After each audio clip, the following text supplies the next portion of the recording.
Cinema. Okay అండి. అంటే కొద్ది కాలంగా చూస్తుంటే మీరు అందరము పెద్ద హీరోలతోని సినిమాలు చేసి తక్కువ లాభాలు సంపాదిస్తున్నారు.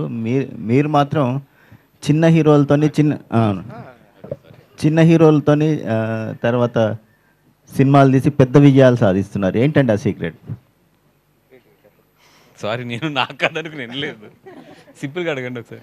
అంటే అందరూ పెద్ద హీరోలతోని భారీ బడ్జెట్ సినిమాలు తీసి తక్కువ లాభాలు నష్టాల్లో అట్లా ఉన్నాయి, కానీ మీరు మాత్రం చిన్న బడ్జెట్ సినిమాలు చిన్న హీరోలతోని అప్కమింగ్ హీరోలతో సినిమాలు చేసి భారీ లాభాలు సాధిస్తున్నారు. ఏంటండి ఆ ప్లానింగ్? అంటే ఇప్పుడు కల్కి లాంటి సినిమాలు కానీ ఇవన్నీ కూడా వాళ్ళు పెద్ద అమౌంట్ పెట్టి పెద్ద రిస్క్ తీసుకుని పెద్ద ప్రాఫిట్లే తీసుకుంటున్నారు.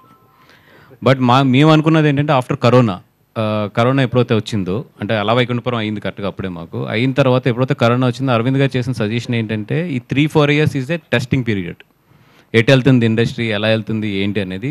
ఈ టైంలో ఐ డోంట్ వాంట్ రిస్క్, పెద్ద మనీ నేను రిస్క్ చేయలేను. సో స్లో అండ్ స్టడీగా వెళ్ళండి అని ఇప్పుడు మేము ఏదైతే స్టడీ ఈ 3 ఇయర్స్ కొంచెం స్లోగా వెళ్తూ స్టడీ చేసుకుంటూ వెళ్ళాము.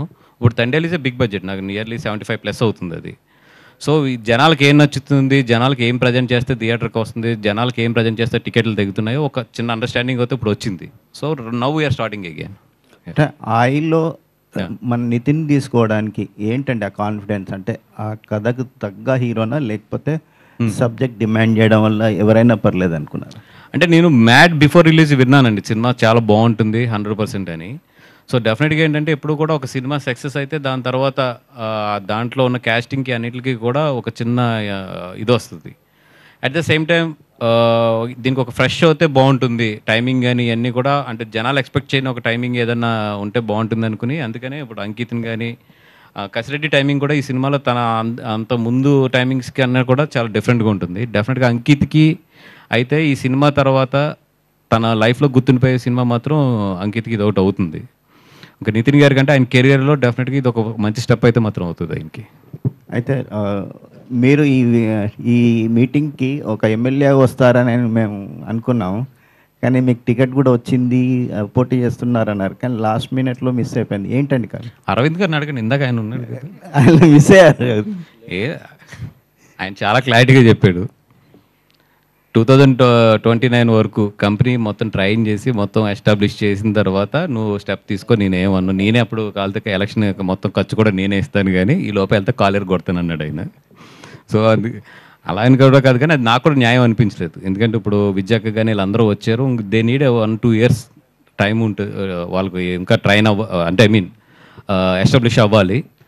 అవన్నీ అయ్యి కంపెనీ కరెక్ట్గా ఒక గాడిలో పడిపోయింది అన్న తర్వాత డెఫినెట్గా నేను మాత్రం అటు సైడ్ కాల్ తీసుకుంటాను.